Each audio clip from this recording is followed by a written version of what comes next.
तो जैसा कि हमने पिछले पार्ट में देखा था, साकोमोतो अचानक से एक आइलैंड पर पहुंच गया था और उसे कुछ भी याद नहीं था कि वो वहां पर कैसे आया। आगे वो एक आदमी से मिलता है जो उसे पूरी स्टोरी बताता है और वो दोनों एक टीम बना लेते हैं। इसके बाद वो दोनों जब फॉरेस्ट के अंदर खाना ढूंढते हुए जाते हैं तो उनके सामने एक लड़का खड़ा होता है जिसने अभी अभी एक आदमी को मार दिया था। अब आगे हम उसी लड़के की स्टोरी देखते हैं जिसका नाम कीरा होता है, जो सिर्फ 14 साल की उम्र में ही वो अपने घर से भाग गया था और कुछ लड़कियों का मर्डर करके उनका रेप कर दिया था, जिसकी वजह से वो जेल के अंदर था। आगे हम उसके लॉयर को देखते हैं जिसका नाम सोएची होता है, जो कि एक बहुत ही फेमस लॉयर था। इसके बाद हम देखते हैं कि कीरा और सोची दोनों आइलैंड पर थे, जहाँ सोची उसे पूछता है कि क्या तुम्हें किसी को मारने से पहले बुरा नहीं लगता, जिस पर कीरा कहता है कि मुझे बुरा क्यों लगेगा, इंसान भी तो दूसरे जानवरों को मारकर उन्हें खाते हैं। ये सुनकर सोची कहता है कि किसी जानवर को जिंदा रहने के लिए मारना और सिर्फ मजे के लिए मारने में बहुत बड़ा अंतर है। तभी उन दोनों को वहाँ पर फूड बॉक्स गिरते हुए दिखाई देता है। ये देखकर कीरा उसकी तरफ जाने लगता है, लेकिन तभी सोची उसे पीछे से आवाज देकर रोक लेता है और कहता है कि हमें नहीं पता वहाँ कौन सा खतरा है, इसीलिए हम साथ में तुम्हारे पापा को भी लेकर चलते हैं। जिसे सुनकर कीरा बहुत निराश हो जाता है। फिर जब वो तीनों उस बॉक्स फूड के पास पहुँचते हैं तो वो बॉक्स एक पेड़ के ऊपर अटक गया था। तभी कीरा के डैड उससे जबरदस्ती मारकर उससे उसका बॉम्ब छीन लेते हैं और पेड़ को तोड़ने की कोशिश करते हैं। लेकिन जब वो उस बॉम्ब को यूज करने की कोशिश करते हैं तो वो काम नहीं करता। ये देखकर उसके डैड कीरा को एक और किक मारकर बॉम्ब को ऑन करने के लिए कहते हैं और कीरा जब उस बॉम्ब को यूज करता है तो वो पेड़ टूट जाता है और उन्हें खाना मिल जाता है। लेकिन कीरा के डैड सारा खाना अपने पास रख लेते हैं, जिस पर सोची उसे रोक कर कहता है कि ये खाना हम सबका है, इसलिए आपको इसे हम सब में बराबर बांट देना चाहिए। जिसके जवाब में वो कहता है कि ये खाना मैंने ढूंढा है और इसे मेरे बेटे ने नीचे लाया है, इसीलिए इसमें तुम्हारा कोई भी हक नहीं है। तभी कीरा ये देखकर अपने डैड से कहता है कि तुम एक घटिया आदमी हो, जिस पर उसके डैड उस पर अटैक कर देते हैं। और तभी कीरा को अपनी पुरानी यादें याद आती है, जब वो रूम में बैठकर बुटूम खेल रहा होता है और उसके डैड आकर उसे मारने लगते हैं। इसीलिए तभी वो अपने एक बॉम्ब निकालकर अपने डैड के शर्ट में चिपका देता है। फिर इससे पहले कि उसके डैड उन कपड़ों को निकालकर फेंक पाता, एक बॉम्ब वहीं फट जाता है और उसके डैड की वहीं पर मौत हो जाती है। इसके बाद वो अपने डैड की लाश पर बैठकर हंसने लगता है और कहता है कि ये सब आपकी ही गलती थी, लेकिन मुझे आपको मारकर बहुत अच्छा एहसास हो रहा है। ये देखकर सोची बहुत ज्यादा डर जाता है और उसे छोड़कर वहाँ से चला जाता है। तभी वहाँ पर पीछे से साकोमोतो और कियोशी आ जाते हैं, पर साकोमोतो वहाँ उस लड़के को देखकर बहुत शॉक था, क्योंकि उसने जब पहले रडार से चेक किया था तो यहाँ पर कोई नहीं था, जिससे वो समझ जाता है कि बुटूम गेम की तरह यहाँ पर भी रडार में सिर्फ वही शो करेगा जो मूव कर रहा होगा। फिर साकोमोतो कीरा से पूछता है कि क्या उस आदमी को तुमने मारा है, जिस पर कीरा कहता है कि हाँ, उसके लिए यही सही, और अगर तुम मेरे रास्ते में आओगे तो तुम्हारा भी यही हाल होगा। ये सुनकर साकोमोतो उसे शांत कराने की कोशिश करता है और कहता है कि मैं तुमसे लड़ना नहीं चाहता, बस मेरी बात सुनो। जिसके जवाब में कीरा कहता है कि अब तुम मुझे बताओगे कि क्या करना है। इतना कहकर वो अपने डैड की बॉडी से बॉम्ब को निकाल देता है। तभी साकोमोतो कियोशी को लेकर वहाँ से भागने लगता है, जो देखकर कीरा कहता है कि तुम मुझसे भाग नहीं सकते, क्योंकि ये गेम बिल्कुल बुटूम की तरह है, जिसमें मैं एक्सपर्ट हूँ। तभी वो अपने रडार से एरिया को स्कैन करके उन दोनों की लोकेशन का पता कर लेता है। इस तरफ साकोमोतो उससे दूर जाने की कोशिश कर रहा था, क्योंकि वो दोबारा किसी की जान नहीं लेना चाहता था। पर तभी कियोशी वहाँ पर गिर जाता और उसके पेट में चोट आ जाती है, जिसकी वजह से वो और चल भी नहीं पा रहा था। वो साकोमोतो से उसे वहीं पर छोड़कर चले जाने को कहता है, लेकिन साकोमोतो उससे फाइट करने का डिसाइड करके वहाँ से चला जाता है। आगे जब साकोमोतो उसे ढूंढता है तो देखता है कि वो उसके काफी पास है, पर तभी कीरा भी अपने रडार से उसकी लोकेशन चेक कर रहा था, इसीलिए वो अचानक से उसके ऊपर अटैक करने का सोचता है। लेकिन तभी वो देखता है कि कीरा भी सामने से उसके ऊपर अटैक कर रहा है, जिससे उन दोनों को पता चल जाता है कि सामने वाला भी एक बुटूम प्लेयर है। इस तरफ कियोशी कीरा के डैड की बॉडी से उसके चिप को निकालकर अपने पास रख लेता है। दूसरी तरफ साकोमोतो कीरा से दूर भाग रहा था और कीरा उसका पीछा कर रहा होता है। लेकिन तभी साकोमोतो एक बॉम्ब वहाँ पर रखकर चला जाता है और फिर जब कीरा वहाँ पर आता है तो वो उससे इंजर्ड हो गया था। लेकिन तभी कीरा को पता चल जाता है कि ये सिर्फ उसका ध्यान भटकाने के लिए था और साकोमोतो अभी सामने से उसके ऊपर अटैक करने के लिए आ रहा है। इसीलिए तभी कीरा उसके ऊपर अपना बॉम्ब फेंक देता है, जो उसके बैग पर जाकर चिपक जाती है और साकोमोतो उसे जल्दी से दूर फेंक कर बच जाता है। आगे साकोमोतो उससे बचकर एक स्टोन के पीछे छुपा हुआ था,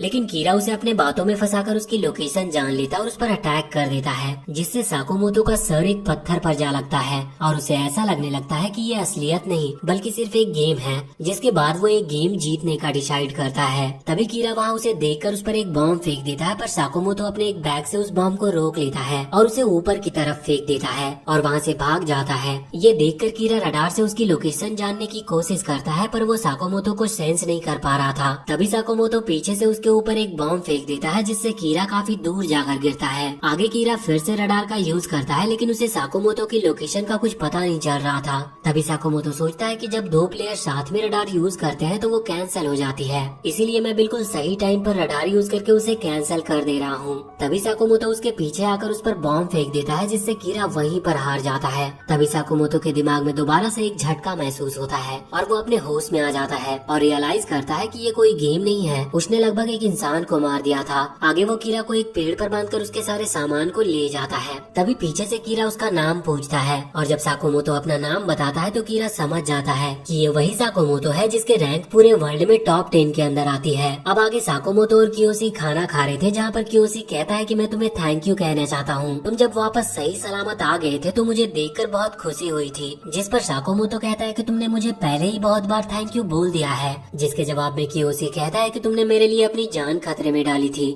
मैं तुम्हारा एहसान कभी नहीं भूलूंगा। इतना कहकर कियोशी की आंखों से आंसू आ जाते हैं और वो रोने लगता है। अगले सीन में हम देखते हैं कि जब साकुमोतो के डैड अपने घर में वापस जाते हैं तो वहाँ पर वो देखते हैं कि साकुमोतो की मॉम ने सुसाइड करने की कोशिश की होती है। फिर वो कहती है कि मैंने ऐसी चीज कर दी है जो कोई भी पेरेंट नहीं करेगा, और तभी हम वहाँ एक पेपर में साकुमोतो का नाम लिखा हुआ देखते हैं, जो कि वही पेपर था जिसमें नाम लिखने के बाद लोग गायब हो जाते हैं। इस तरफ साकुमोतो और कियोशी एक तालाब के पास बैठे हुए थे, पर तभी वहाँ पर पानी में तैरते हुए उस लड़के की बॉडी वहाँ पर आती है जिसे हिनुको ने मारा था। उस लड़के को देखकर साकुमोतो सोचता है कि शायद ये पानी जहाँ से आ रहा है वहाँ पर कोई दुश्मन है, इसीलिए मैं देख कर आता हूँ, और फिर वो फॉरेस्ट के अंदर चला जाता है। इस तरफ कियोशी उस लड़के के हाथ से उसका चिप ले लेता है। साकुमोतो जब थोड़ा आगे जाता है तो उसे एक लाश दिखती है। आगे जब वो अपने रडार यूज करता है तो उसे थोड़ी दूर पर किसी के होने का एहसास होता है, और थोड़ा आगे जाने पर वो देखता है कि ये वही लड़की थी जिसे वो तालाब के पास मिला था। तभी हिनुको उसकी तरफ एक गैस बॉम्ब फेंक देती है और साकुमोतो उस गैस से भागकर फॉरेस्ट से बाहर आ जाता है। तभी पीछे से हिनुको उसके सामने आकर उस पर अटैक करने जा रही थी, पर साकुमोतो अपने हाथ ऊपर करते हुए कहता है कि मैं तुमसे लड़ना नहीं चाहता हूँ या किसी को मारना भी नहीं चाहता, मैं बस इस आइलैंड से बाहर निकलने का रास्ता ढूंढ रहा हूँ, इसीलिए प्लीज अपने बॉम्ब्स को दूर रखकर मेरी बात सुनो। अभी हमारे असली दुश्मन ये गेम बनाने वाले हैं, इसीलिए एक दूसरे को मारना बेवकूफी होगी। ये सुनकर हिनुको अपने बॉम्ब बंद कर देती है। आगे जब साकुमोतो उसके पास जाने की कोशिश करता है तो हिनुको उसके ऊपर अटैक कर देती है, जिससे साकुमोतो बाल बाल बचता है। इसके बाद वो भागकर उसके हाथ से बॉम्ब को छुड़ाने की कोशिश करता है, पर हिनुको उसके ऊपर अपना स्टन गन से अटैक करने लगती है। आगे जब साकुमोतो उससे बात करने की कोशिश करता है तो हिनुको अचानक से उसके ऊपर अटैक कर देती है, लेकिन साकुमोतो अपने पेट से उसके हाथ पर अटैक कर देता है, जिससे हिनुको अपने खुद के अटैक से इंजर्ड हो जाती है और बेहोश होकर वहीं पर नीचे गिर जाती है। इसके बाद साकुमोतो उसे होश में लाने की कोशिश करता है, लेकिन उसका कोई असर नहीं होता, इसीलिए वो उसके हथियार और खाने को अपने पास रख लेता है। आगे जब हिनुको की आंखें खुलती है तो वो देखते हैं कि साकुमोतो उसे लेकर जा रहा था। हिनुको उससे दूर जाने की कोशिश भी करती है, लेकिन स्टन गन के असर से वो अपनी बॉडी मूव नहीं कर पा रही थी। साकुमोतो उससे कहता है कि मैं तुम्हें चोट नहीं पहुंचाऊंगा, इसीलिए डरने की कोई जरूरत नहीं है, मैं तुम्हें एक सेफ जगह पर ले जा रहा हूँ। पर तभी हिनुको अपने पॉकेट में हाथ डालकर एक बॉम्ब निकाल लेती है और कहती है कि मैं तुम्हें मेरी इज्जत के साथ खेलने नहीं दूंगी और इससे पहले ही अपनी जान ले लूंगी। पर तभी साकुमोतो उस बॉम्ब को ऑफ कर देता है, जिसके बाद हिनुको वहाँ पर रोने लगती है। इसके बाद कियोशी और साकुमोतो उसे कुछ खाने को देते हैं। तभी कियोशी कहता है कि हम इस आइलैंड से बिना किसी को मारे बाहर निकलने वाले हैं, इसीलिए अगर तुम भी हमारे साथ शामिल हो जाओ तो हम साथ में एस्केप करेंगे। जिस पर हिनुको कहती है कि अगर हम बाहर चले भी गए तब भी कोई फायदा नहीं होगा, क्योंकि हमें यहाँ भेजने वाला कोई और नहीं बल्कि हमारे अपने हैं। ये सुनकर साकुमोतो और कियोशी बहुत ज्यादा शॉक्ड हो जाते हैं। फिर कियोशी कहता है कि मेरा मेरी फैमिली के साथ बहुत अच्छा रिश्ता है, इसीलिए ऐसा नहीं हो सकता। जिसके जवाब में हिनुको कहती है कि इसका मतलब ये किसी और जान पहचान वाले ने किया होगा। क्या हाल ही में तुमने कुछ ऐसा किया था जिससे कोई तुमसे नफरत करे? ये सुनकर कियोशी कहता है कि हाँ, 1 महीने पहले मेरी एक कस्टमर के साथ बहुत बड़ी लड़ाई हो गई थी। फिर साकुमोतो उससे पूछता है कि तुम्हें इसके बारे में कैसे पता चला? तो हिनुको कहती है कि मुझे मेरे दोस्त ने खुद बताया है, जिन्होंने मेरा नाम लिखा था। अब ये सुनकर साकुमोतो समझ जाता है कि उसका नाम लिखने वाली उसकी मॉम थी। तभी वहाँ पर झाड़ियों से अचानक बहुत बड़े लिजार्ड्स उनके ऊपर अटैक कर देते हैं और उनके सामान के ऊपर आ जाते हैं। ये देखकर साकुमोतो कियोशी को हिनुको को पकड़ने के लिए बोलकर पत्थर से उन लिजार्ड्स को अटैक करके भगा देता है और अपना सामान वापस ले लेता है। फिर जब वो कीरा से लिए हुए बॉम्ब को उस लिजार्ड पर फेंकता है तो उस पर उसका कोई असर नहीं होता, जो देखकर वो समझ जाता है कि जब तक एक बॉम्ब का ऑनर जिंदा है उसे कोई और यूज नहीं कर सकता, और फिर वो अपने बॉम्ब्स ढूंढने लगता है। इस तरफ एक लिजार्ड कियोशी के पैर को काट लेता और तभी साकुमोतो अपने बॉम्ब फेंककर उस लिजार्ड को मार देता है। इसके बाद जब वो आगे जा रहा था तो कियोशी साकुमोतो से कहता है कि आजकल तुम्हारे जैसा अच्छा लड़का कहीं नहीं मिलता, तुम इस सिचुएशन में मुझे और उस लड़की को यही छोड़कर भाग सकते हो। जिसके जवाब में साकुमोतो कहता है कि ऐसी बातें करना बंद करो, मैं ऐसा कुछ नहीं करने वाला। फिर कियोशी कहता है कि जब तुम मुझे छोड़कर फाइट करने गए थे तो मुझे डर था कि शायद तुम वापस नहीं लौटोगे। कियोशी कहता है कि जो भी इस लड़की ने बताया कि हमें भेजने वाले हमारे अपने हैं, तो मुझे लगता है कि ये सही कह रही है, क्योंकि मैं अपनी फैमिली के सामने तो बहुत अच्छा था, मगर काम में वो बहुत बेईमानी करता था। वो अपने एम्प्लॉयज की कमजोरी का फायदा उठाकर सिर्फ अपने प्रॉफिट के बारे में सोचता था, इसीलिए ये उसकी सजा है। तभी वहाँ पर अचानक से लिजार्ड उनके पास आ जाता और कियोशी ये देखकर वहाँ से भागने लगता है। ये देखकर साकोमोतो हिनुको को लेकर फॉरेस्ट के अंदर चला जाता है और कियोशी को ढूंढने लगता है। और जब वो अपने रडार का यूज करता है तब भी उसे कियोशी का कोई पता नहीं चलता। और ये देखकर साकोमोतो सोचता है कि रडार में नहीं दिख रहा, मतलब उसने मूव करना बंद कर दिया होगा। लेकिन ऐसी सिचुएशन में कोई एक जगह पर क्यों रुकेगा? और फिर उसे लगता है कि कियोशी ने उसका सारा सामान लेकर उन्हें धोखा दिया है और वहाँ से भाग गया है, जिसके बाद वो बहुत ज्यादा डर जाता है। तभी उसके सामने एक लिजार्ड आकर उसके ऊपर अटैक करने ही वाला होता है कि ऊपर से एक बॉम्ब उड़ता हुआ आकर उस लिजार्ड के ऊपर ब्लास्ट हो जाता है। और तभी पीछे से कियोशी आकर कहता है कि मैं तुम्हें बहुत देर से ढूंढ रहा था। अब उसे देखकर साकोमोतो सोचता है कि इसका मतलब कियोशी मुझे छोड़कर भागा नहीं था, बल्कि हम दोनों एक दूसरे को रडार की मदद से ढूंढ रहे थे, इसीलिए रडार कैंसिल हो जा रहा था। जिसके बाद साकोमोतो उसके ऊपर शक करने के लिए माफी मांगता है,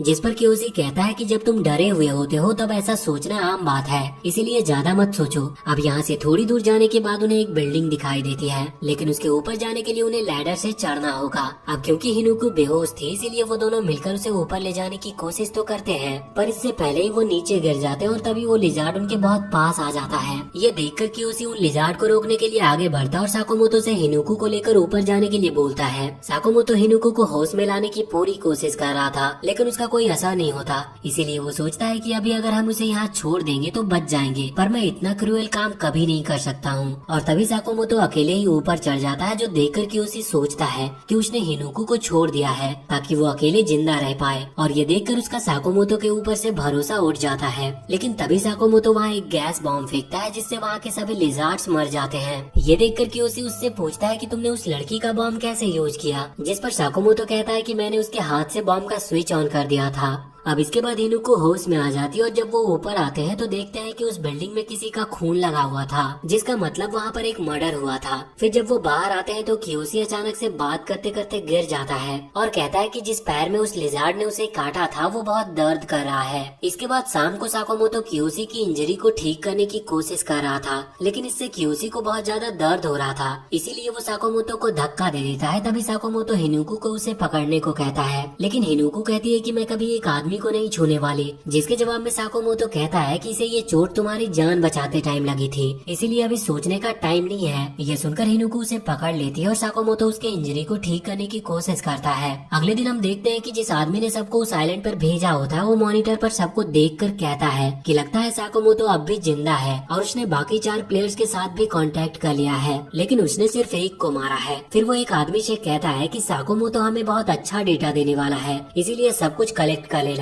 आगे जब हिनुको अपने फोन की स्क्रीन देख रही थी तो साकोमोतो उसे पीछे से आकर कहता है कि तुम्हें यहाँ पर नेटवर्क नहीं मिलेगा, वैसे हम साथ में काम कर रहे हैं पर मुझे तुम्हारा नाम नहीं पता। जिस पर हिनुको उसे एक किक मारकर नीचे गिरा देती है और कहती है कि मैं तुम्हारे साथ काम नहीं कर रही हूँ और मुझे किसी भी आदमी पर भरोसा नहीं है, इसीलिए मैं तुम्हें अपना नाम नहीं बताऊंगी। आगे साकोमोतो उससे पूछता है कि भले ही तुम अपना नाम ना बताओ, लेकिन मुझे इस सवाल का जवाब दो कि तुम्हारे पास जो इतने सारे बॉम्ब्स और फूड्स है वो तुमने कैसे हासिल किए और तुम सभी बॉम्ब्स को यूज भी कर पा रही हो, जिसका मतलब इनके ऑनर तुम्हारे हाथों ही मारे गए होंगे। अब इसके जवाब में हिनुको कहती है कि मुझे तुम्हारे सवालों का जवाब देने में कोई इंटरेस्ट नहीं है और वैसे भी मैंने किसी को मारा नहीं है, मैंने सिर्फ अपने आप को बचाया है। साकोमोतो उससे कहता है कि अभी मुझे तुम पर काफी ज्यादा शक हो रहा है। तभी वहाँ पर अचानक से उन्हें किसी के रडार यूज करने का एहसास होता है। आगे साकोमोतो सबसे पूछता है कि क्या उसे किसी के लोकेशन का पता चल रहा है, जिस पर हिनुको कहती है कि हाँ, उसे मेरे लोकेशन का पता चल गया है, इसीलिए मैं यहाँ से दूर चली जाती हूँ। पर तभी साकोमोतो उसे रुकने के लिए बोलता है कि मैं जाकर उसका ध्यान भटकाऊंगा। आगे साकोमोतो वहाँ दूर से रडार यूज करके वहाँ से दूर भाग जाता है, जिससे उसकी लोकेशन और वहाँ से दूर दिखाई दे। आगे जब थोड़ी दूर जाकर वो फिर से रडार यूज करता है तो अचानक से एक आदमी उसके ऊपर पीछे से अटैक कर देता है, जो वही आदमी था जो हिनुको के पिछले टीम में था और जिसने उस टीचर को मार दिया था। तो फिलहाल हम इस वीडियो को यहीं पर एंड करते हैं और अगर आपको आगे की भी कहानी जाननी है तो कमेंट सेक्शन में हमें जरूर बताएं और वीडियो अगर पसंद आई हो तो चैनल को सब्सक्राइब करके बेल आइकन जरूर दबा लें।